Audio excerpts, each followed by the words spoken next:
muestras del dolor del paciente y se acompaña también de alguna evaluación pasiva, digamos, complementaria. Ahora, lo que me interesa a mí es el trato que usted tiene con el paciente, ¿ya?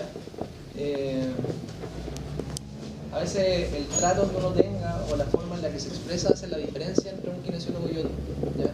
Entonces es muy importante entender que un paciente con dolor de espalda, ¿no es cierto?, hay que tener ciertos resguardos con él.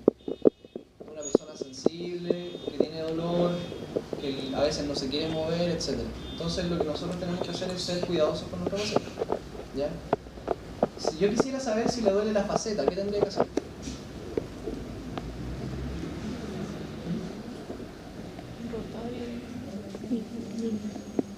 Vamos a hacer, digamos, hagámoslo por parte porque la prueba que se hace de una forma, pero en el fondo a mí me interesa que ustedes entiendan la evaluación conceptualmente. ¿Hacia dónde duele más la faceta? Hacia la extensión, ¿sí? Hacia la extensión. Entonces yo observo la columna, ¿sí? La observo y tengo que notar cuáles son los segmentos que hacen efectivamente la extensión y cuáles son los que no la hacen, ¿sí? Entonces le pedimos al paciente simplemente que se cargue hacia atrás. Cárguese hacia atrás. Eso. Estabilizando la pelvis. Si ella sintiera un dolor lumbar y el dolor lumbar apareciera más en extensión, a mí me da un indicio de que puede ser un dolor lumbar facetario. Es un indicio. ¿Ya? Es un indicio importante. Dolor discal podría ser anterior, pero los estudios sobre la carga de dolor anterior son muy poco claros. En ocasiones también el anillo posterior se comprime en extensión y también puede ser dolor. Entonces ahí importa preguntarle al paciente cómo es el dolor, ¿ya? El dolor es puntual en la zona, indíqueme con el dedo, ¿ya? O cómo es el dolor. Usted no induce la respuesta al paciente, sino que dice cómo es el dolor. Me duele justo ahí, ¿ya? Estadísticamente, el 90 y sobre el 90% de los dolores facetarios son mayores en un lado. Por lo tanto, el paciente, si tuviera un dolor facetario, tendría un dolor que predomina en un lado sobre el otro, ¿ya? Ahora le puede doler en los dos lados cuando hace eso y no hay perjuicio porque puede tener dos facetas más o menos pellizcaditas, ¿ya? Entonces, sin manipular mucho al paciente, sostuvimos un poco la pelvis y le dijimos que se cargue hacia atrás. Vimos cómo la hacía y qué era lo que podía hacer y cuáles eran los niveles que extendía. Después de eso le decimos al paciente que se incline, ¿ya? Pero como el paciente le cuesta entenderlo y nosotros queremos que la inclinación se focalice en la columna lumbar, le vamos a pedir que con la manito se toque la rodilla, ¿sí?, manteniendo la espalda derecha. Esa es la instrucción. ¿Bien? Entonces el paciente al hacer eso, si se dan cuenta, focaliza la curvatura en la columna lumbar, ¿ya? También me da información respecto a dónde ocurre la curvatura, cuál es el nivel que inclina más, y si el paciente efectivamente inclina más hacia un lado o inclina más hacia el otro. Después le preguntamos, o sea, le pedimos que lo haga hacia el otro lado. Si el paciente lo pudo hacer solo, lo puedo dejar solo. Si el paciente se inclina hacia anterior, tengo que evaluar si corresponde llevarlo hacia posterior. Porque el paciente probablemente, si no puede extender la columna, va a hacer esto. Entonces puede ser que yo lo quiera ayudar, es una opción, ¿cierto? Lo ayuda y le dice, no, pero ahora lo hago chico, y ahora inclínese. Y ahí va a ver la verdadera inclinación del paciente. Y se da cuenta que el paciente no inclina. ¿Se entiende, no? Porque en el fondo solamente puede inclinar desde acá, ¿ya? Entonces, ¿ven alguna diferencia desde ahí? ¿Un lado que incline más, que incline menos? ¿No? Háganlo hacia el otro lado. Da igual, ¿ya? Yo tengo videos buenos de columnas que no inclinan. De ahí se los voy a mostrar. Bien, entonces hasta ahí hicimos la prueba de inclinación y la prueba de extensión. Lo sumamos a la prueba de flexión, le decimos que vaya hacia anterior y le preguntamos si le duele. Si le doliera hacia anterior, probablemente nos da una información respecto a si es discal o hay otro componente, porque hacia anterior debiera doler más el disco, el anillo posterior, ¿sí? No le vamos a pedir al paciente que se flecte y que se rote, ¿ya? Porque ese mecanismo de presión complejo, entonces no entra, digamos, o no va dentro de la evaluación, no es necesario. ¿Ya? Bien, si queremos intensificar la prueba, ahora lo podemos hacer con inclinación más rotación axial. ¿Ya? En este caso, perdón, lo vamos a hacer acá. Inclinación y rotación hacia el mismo lado. ¿Ya? Entonces, ¿cómo vamos a hacer eso? Y lo vamos a mezclar con un poquito de extensión también. Vamos a pedirle que se incline y que ahora se toque acá. Y desde ahí vamos a tratar de mantener al paciente nivelado. Y vamos a ver cómo lo hace y si le duele. Suba. Ahora tóquese ahí atrás.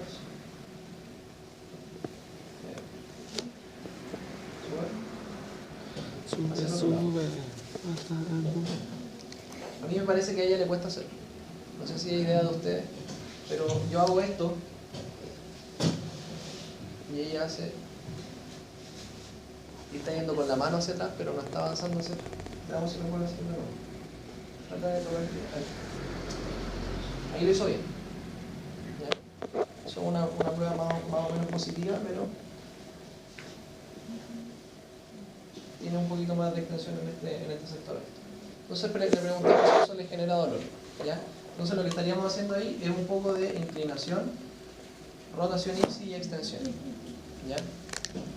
Cuando hacemos eso, puede ser que algunos pacientes, como la rotación es, digamos, tiene extensión y rotación, que es lo que vemos acá, puede ser que el paciente con dolor discal, ¿ya? Lateral o anterior le pueda doler igual. Pero la pregunta es nuevamente, ¿cómo es el dolor? Y ¿dónde se focaliza más? ¿O dónde aparece más? Porque si fuera discal anterior, el paciente lo sentiría como un dolor, ¿no es cierto?, poco referido y poco claro. ¿Sí? ¿Se entiende eso, no es cierto? Porque ese nervio no da otro tipo de información. Ahora, la prueba de Kemp está descrita de la forma que vimos recién. O sea, en el fondo usted le pide al paciente que se incline y se toque la pierna hacia el lado. O que se incline y se tome la pierna hacia atrás. ¿Ya? Desde el punto de vista de la faceta, biomecánicamente, para que la faceta cerrara más, lo que habría que hacer es inclinar hacia un lado. ¿Ya?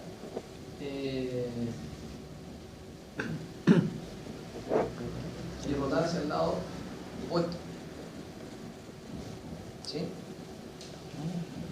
Y se inclina en este caso, inclina hacia la izquierda, y roto hacia la derecha, ahí la faceta quedaría en mayor contacto. Pero la verdad es que por mecanismo de extensión, la prueba está descrita como un mecanismo de acople en extensión, que el paciente limitado lo hace ipsilateral y debiera doler ahí. Entonces da lo mismo lo que pensemos en la biomecánica, si el inverso o el tipo de acople. Esto es lo que se hace para evaluar al paciente de pie. Ahora, si usted ya le dijo al paciente que le duele, ¿ya? Le duele en extensión, y usted más o menos descartó, pensó que podía ser menos dolor, digamos, discal y más dolor facetario, lo ideal es buscar una forma de provocar un poco más el dolor, pero suavemente. ¿Ya? Para eso, hacemos lo mismo, le pedimos al paciente que cruce los brazos.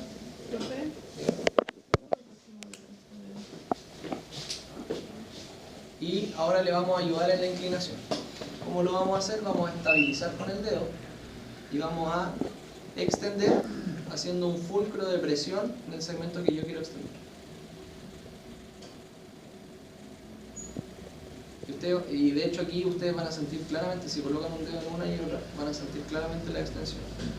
Entonces lo ideal en el fondo es que el resto de la columna se mantiene rígido y estable y va a extender solamente donde yo tengo mis deditos. Entonces si desde ahí, digamos, aparece el dolor donde están mis dedos y usted sintió que ese segmento se mueve, el paciente como que no quiere ir hacia allá, probablemente esa es la faceta que está controlando. Ahora, si lo quiere hacer más claramente, lo puede hacer en extensión y lo inclina hacia un mismo lado. Y si lo quiero hacer más fuerte todavía, voy, y ahora lo que voy a hacer es colocar mi manito ahí, haciendo un fulcro de inclinación y rotación. Entonces hago esto, y ahí lo inclino. Pero todo obviamente va con con el cuidado que usted tiene que tener respecto al dolor del paciente. O sea, si tiene un paciente que le duele mucho, le pido que extienda y le dolió demasiado, no voy a ir después y le voy a hacer esto, porque ahí lo termino de matar, me va a odiar. Entonces, pues no se va a querer tratar conmigo, primero. Sí, pero lo que pasa es que mi mano está haciendo un pulpo. Entonces, al hacer la inclinación, yo estoy llevando, más que rotar a ella hacia mí, lo que estoy haciendo es inclinarla y llevar este lado de la vértebra hacia adelante, cosa que extiendo más. Entonces la inclino hacia mí y llevo mi mano en diagonal hacia el otro lado. Entonces de esa manera inclino y roto ipsilateral. Y aumento esa inclinación y rotación ipsilateral. Y busco el nivel en el fondo en base al movimiento del que duele. Si el paciente tiene un dolor que es más unilateral, que en flexiones, o sea que en extensiones puntuales aparece y que no se relaciona, por ejemplo, con movimientos de flexión o que tiene mala relación entre movimientos de inclinación puro y extensión, probablemente ese paciente tiene un problema más facetario. Y le va a decir también cuál de las dos facetas es la que le duele más, porque usted lo hace de este lado y lo hace del lado opuesto. No se va viendo y en el fondo le pregunta cuál le duele más. Me dolió más allá. ¿Está seguro? Sí. ¿Duele? Y ve con la extensión y va viendo cuál es el que le duele. Eso normalmente uno se demora muy poco en hacerlo. Si se dan cuenta, esta es la evaluación del paciente con dolor lumbar. Con esto usted ya tiene más o menos claro si es discal, si es facetario por la zona de carga. ¿Ya? Ahora, eso no le dice las consideraciones del paciente. Que es lo que le decía yo, por ejemplo, si mi paciente tiene facetas que están en flexión, a mí me interesa ver, por ejemplo, cómo el paciente retorna de la flexión. ¿Sí? Si la columna se mueve o la columna no se mueve. Cuando usted tiene segmentos o niveles que son muy rígidos en la columna lumbar, tiene dos opciones. La primera es que efectivamente no se mueve porque ya está con un proceso degenerativo demasiado grande, ¿sí? Y que no permite, digamos, que los discos generen movilidad entre vértebra y vértebra, o sea que no hay movimiento entre vértebra y vértebra porque no hay disco. ¿Ya? Y la segunda opción es que el paciente no se quiera mover porque le duele, y en esos casos puede venir acompañado de espasmo. Cuando eso ocurre, por lo general, la columna busca su propio lado, que es el lado de alivio del dolor. ¿Ya? Y puede aparecer un paciente que llega así. ¿Ya? Y ese patrón se denomina, ¿cómo se llama esto? Y ve el paciente no tiene escoliosis. El paciente llega así. Con la pelvis acá, un lateral shift. ¿Ya? Y en el fondo el lateral shift no es más que el escape del paciente de una zona que está con dolor. ¿Ya? Y llega inclinado y rotado, digamos, una vértebra que hace que el resto de la columna escape, ¿no es cierto?, del dolor. Y eso es muy frecuente en pacientes que tienen algún problema discal en el agujero de conjunción y en el 90-80% de los pacientes que tienen hernia. El paciente que llega con hernia o con ciática llega así. Ahora, el problema es que si el paciente ya se le pasó la hernia, queda así. ¿Se entiende, no? Porque hay veces que el paciente ya se le pasó el problema en la hernia y llegó así. Y eso ya no sería hacer algo más muscular. Es que es un componente muscular. En el fondo el cuerpo aprendió a escapar del dolor y se quedó de esa forma. ¿Ya? Los síndromes pueden ser combinados. Síndromes combinados. Pueden ser todas. Puede ser facetario discal, puede ser facetario discal. Y el tratamiento empieza puede ser ciática con facetario discal. Con el que sea. Lo que más le molesta y lo que menos daño le genera al paciente. Evidencia de los tratamientos de dolor de espalda es poca en general. O sea, a veces es mejor incluso no hacer nada. Esa es la verdad. A veces es mejor no hacer nada porque en el caso, ahí revisen los documentos que les pasé. El paciente que tiene dolor agudo, probablemente el 90% se va a resolver solo en 1 o 2 semanas. Se va a andar bien. Pero el paciente crónico tiene una resolutividad súper baja. O sea, que usted le quite el dolor a un paciente que tiene más de 3 meses, es bastante improbable, ¿ya? Incluso con las maravillas de lo que quiera probar.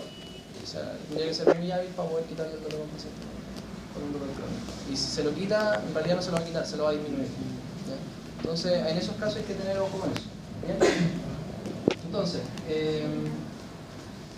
lo que vamos a hacer es probar, digamos, traten de probar con los que tengan efectivamente dolor.